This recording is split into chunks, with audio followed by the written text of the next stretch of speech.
BTech, BBA మరియు MBA కోర్సులు 15+ years experience ఫ్యాకల్టీతో పాటు placement guarantee. Kishkinda university, Ballari. Operation Sindoor విజయవంతం తర్వాత భారతదేశం హై అలర్ట్ అవ్వాల్సినటువంటి పరిస్థితి వచ్చింది. దీనికి కారణం పాకిస్తాన్లో ఈ రోజు జరిగినటువంటి పరిణామాలు. ఈ క్రమంలో భారతదేశంలో 430 విమానాలని రద్దు చేయాల్సినటువంటి పరిస్థితి. ఏకంగా 27 ఎయిర్పోర్ట్స్ని తాత్కాలికంగా భారత ప్రభుత్వం మూసేయాల్సిందిగా ఆదేశాలు ఇచ్చింది. బహుశా 10వ తేదీ వరకు ఈ ఎయిర్పోర్ట్ల మూసివేత, ఆ ప్రాంతాల్లో విమానాల రాకపోకలు కూడా ఆగిపోయేటువంటి సంకేతాలు చాలా స్పష్టంగా ఇచ్చింది. ఏ ప్రాంతాల్లో ఇంత పెద్ద ఎత్తున ముందు జాగ్రత్త చర్యలను భారత ప్రభుత్వం తీసుకుంటుంది, దీనికి కారణాలు ఏంటి ఒకసారి విశ్లేషించేటువంటి ప్రయత్నం చేద్దాం. ఎయిర్పోర్ట్స్ అథారిటీకి ఇస్తున్నటువంటి డేటా ప్రకారం చూస్తే కనుక మన దేశంలో అనేక ఎయిర్పోర్ట్లు ఉన్నాయి. గతంతో పోల్చి చూసినప్పుడు ఇప్పుడు నంబర్ కూడా చాలా పెద్దగా పెరిగింది. ఇంటర్నేషనల్ ఎయిర్పోర్ట్సే 20 ఇంటర్నేషనల్ ఎయిర్పోర్ట్స్కి చేరినటువంటి పరిస్థితి. దీనికోసం ప్రత్యేకంగా కొన్ని సర్క్యులర్స్ని రిలీజ్ చేసింది ఎయిర్పోర్ట్స్ అథారిటీ ఆఫ్ ఇండియా. కేంద్ర ప్రభుత్వ మార్గదర్శకాల మేరకు ప్రధానంగా నార్త్ స్టేట్స్ అంటే నార్త్ సైడ్ ఉన్నటువంటి ఉత్తర భారతదేశంలో ఉన్నటువంటి, అలానే వెస్ట్రన్ ప్రావిన్స్, వెస్ట్రన్ ఏరియాస్లో, వెస్ట్రన్ రీజియన్లో ఉన్నటువంటి వాటిలన్నింటిలో కూడా హై అలర్ట్ ప్రకటించింది. ఇవి ఉత్తరాది ఎయిర్పోర్ట్స్గా చెబుతున్నటువంటి వాటి జాబితా ఇక్కడ మనం చూడొచ్చు. మొత్తం అన్నీ కూడా రాజస్థాన్, ఢిల్లీ, అలానే జమ్మూ కాశ్మీర్ దగ్గర నుంచి మొదలుకొని మధ్యప్రదేశ్ వరకు ఉన్నటువంటి ఎయిర్పోర్ట్ల జాబితా ఇది. అలానే వెస్ట్రన్ పార్ట్కి సంబంధించినటువంటి ఎయిర్పోర్ట్స్ని కూడా లిస్ట్ అవుట్ చేసి ఉన్నాయి. వాటిలో క్రిటికల్ ఇంపాక్ట్ ఉండేటువంటి ప్రదేశాలను ప్రత్యేకంగా భారత ప్రభుత్వం అధ్యయనం చేసింది. ఈ క్రమంలోనే 27 ఎయిర్పోర్ట్స్ని అత్యవసరంగా మూసివేయాల్సిందిగా ఆదేశాలు జారీ చేసింది.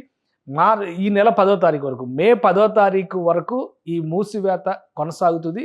ఈ రోజు అంటే ఈరోజు ఉదయం నుంచి సాయంత్రం వరకు ఉన్నటువంటి ఫ్లైట్స్ దాదాపు 427 ఫ్లైట్స్ రద్దు చేసినట్టుగా సమాచారం ఉంది. 430 వరకు దాదాపు రద్దయినాయి అనేటువంటి సంకేతాలు స్పష్టంగా కనిపిస్తుంది. ఇక సర్వీసెస్ రద్దయినవి, టెంపరీగా క్లోజ్ అవుతున్నటువంటి ఎయిర్పోర్ట్స్ ఏంటి ఒకసారి చూసే ప్రయత్నం చేద్దాం. ఆ జాబితా కనిపిస్తుంది. ఇది కాశ్మీర్లో హై అలర్ట్ ఉన్నటువంటి నేపథ్యంలో కాశ్మీర్లో ఉన్నటువంటి ఎయిర్పోర్ట్స్ అన్నిటిపైన మొన్ననే ఒక క్లారిటీ ఇచ్చేసింది. డే 1 ప్రకటించింది. కాబట్టి శ్రీనగర్లో ఉన్నది, జమ్మూ, అలానే లే, ఈ 3 కూడా జేఎండ్కే పరిధిలోకి వచ్చాయి. అంటే లడాక్ అలానే జమ్మూ కాశ్మీర్ పరిధిలోకి వచ్చేటువంటి ఎయిర్పోర్ట్స్, ఈ 3 ఎయిర్పోర్ట్స్ని మూసివేత కొనసాగుతుంది. కేవలం సైనిక అవసరాల కోసం మాత్రమే. పౌర విమానయాన సేవలన్నీ కూడా రద్దు. ఇక్కడ గమనించాల్సినటువంటి విషయం ఏంటంటే ఈ ఎయిర్పోర్ట్లో పౌర విమానయాన సేవలు రద్దు చేస్తారు.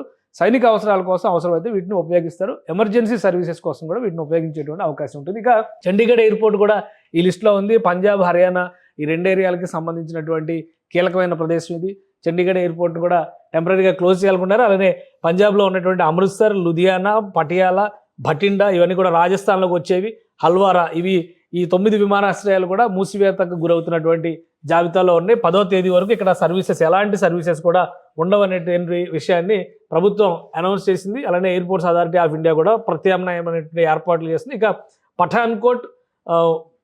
పఠాన్కోట్ కూడా ఈ జాబితాలో ఉంది.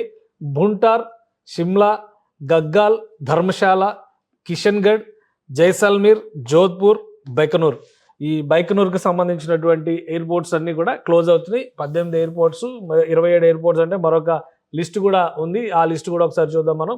ముంద్రా ఎయిర్పోర్ట్, ఇవన్నీ కూడా రాజస్థాన్కి గుజరాత్కి సంబంధించినటువంటి ఎయిర్పోర్ట్స్. గుజరాత్కి కూడా బార్డర్ ఉంది. ఇండియాకి పాకిస్తాన్కి ఉన్నటువంటి బార్డర్ విషయంలో 4 స్టేట్స్ మనకు చాలా కీలకమైనటువంటి స్టేట్స్. అందులో ఫస్ట్ గుజరాత్ నుంచి స్టార్ట్ అయితే నెక్స్ట్ రాజస్థాన్లో కూడా బార్డర్ ఉంది. సుదీర్ఘమైనటువంటి బార్డర్. జైసల్మీర్, జైపూర్, జోధ్పూర్ ఇవన్నీ కూడా అక్కడ బార్డర్లోనే వస్తాయి. నెక్స్ట్ పంజాబ్ బార్డర్ ఉంటుంది. సో ఈ ప్రాంతాలన్నీ కూడా క్రిటికల్ ఏరియాస్ అవుతాయి. తర్వాత జేఎండ్కే రీజియన్ స్టార్ట్ అవుతుంది. సో జేఎండ్కే రీజియన్ పరిస్థితి ఆల్రెడీ తెలుసు కాబట్టి 2 రోజులుగా అటాక్ జరిగిన తర్వాత అయితే కంటిన్యూస్గా దాదాపు 24 గంటలు గడుస్తుంది.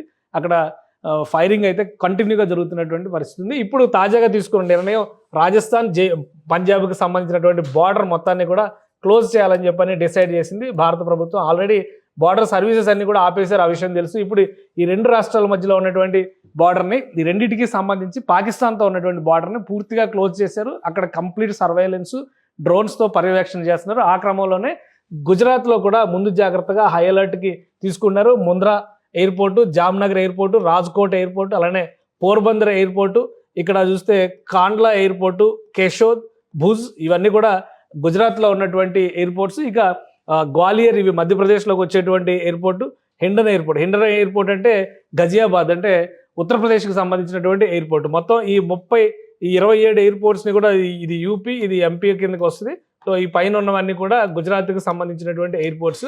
మొత్తం 27 ఎయిర్పోర్ట్స్ని లిస్ట్ అవుట్ చేసింది క్రిటికల్ రీజనింగ్స్తో. ఎందుకంటే వస్తున్నటువంటి ఇన్ఫర్మేషన్, ఇంటెలిజెన్స్ ఇస్తున్నటువంటి అంశాలని డీకోడింగ్ చేసుకున్న తర్వాత ముందు జాగ్రత్తగా ఈ 27 ఎయిర్పోర్ట్స్ని కూడా అప్రమత్తం చేయాల్సినటువంటి అవసరం ఉంది. అందుకనే పౌర అవసరాల కోసం ఈ విమానాశ్రయాల్ని ఉపయోగించకూడదనేటువంటి నిర్ణయాన్ని కేంద్ర ప్రభుత్వం తీసుకుంది. ఇప్పటివరకు ఇష్యూ అయినటువంటివి, టికెట్స్ ఇచ్చినవి కావచ్చు, ఈ రోజు ప్రయాణం చేసినటువంటి విమానాలు కావచ్చు, ఇవన్నీ కూడా దాదాపుగా 427 ఫ్లైట్స్ రద్దయినాయి. దాదాపు 430 వరకు ఫ్లైట్స్ ఉంటాయనేటువంటి సమాచారం అందుతుంది. సో మొత్తం మీద విమానయానం అనేది వెస్ట్రన్ పార్ట్లో చాలా కాంప్లికేటెడ్గా మారుతుంది. ముఖ్యంగా నార్త్ వెస్ట్రన్ పార్ట్లో, అంటే ఒక విధంగా వాయవ్య ప్రాంతంలో చూస్తే కనుక మన దేశంలో కూడా చాలా హై అలర్ట్కి ప్రభుత్వం ప్రాధాన్యం ఇస్తుంది. దీనికి కారణం ఏంటంటే ఈరోజు ఉదయం నుంచి పాకిస్తాన్లోని లాహోర్లో మరికొన్ని ప్రదేశాల్లో 12 చోట్ల రకరకాలుగా బాంబులు పేలినట్టుగా సమాచారం ఉంది. అది ఇంటెన్షనల్గా భారత్ సృష్టిస్తున్నటువంటి విధ్వంసం అనే ప్రచారం చేసేందుకు పాకిస్తాన్ ఇంటెలిజెన్స్ గ్రూప్స్ చేస్తున్నటువంటి వ్యవహారంగా ఒకవైపు సమాచారం వస్తుంది. మరోవైపు BLA లాంటివి, అంటే బలూచిస్తాన్ లిబరేషన్ ఆర్మీ లాంటివి అటాక్స్ చేస్తున్నాయనేటువంటి ప్రచారం జరుగుతుంది. ఏది ఏమైనా కానీ ఏ క్షణమైనా పాకిస్తాన్ పశ్చిమ సరిహద్దులపైన దాడి చేసేటువంటి అవకాశం ఉంటుంది. కాబట్టి సుదీర్ఘమైనటువంటి సరిహద్దు ఉన్నటువంటి రాజస్థాన్, పంజాబ్ సరిహద్దులను పూర్తిగా మూసివేశారు, నిరంతర నిఘాను పెట్టారు. అదే క్రమంలో విమానయాన రాకపోకలను కూడా నిలుపుదల చేయాలని చెప్పని భారత ప్రభుత్వం నిర్ణయించింది. సుమన్ టీవీలో మీ పర్సనల్ అండ్ బిజినెస్ ప్రమోషన్స్ కోసం కింది నెంబర్కి కాంటాక్ట్ చేయండి.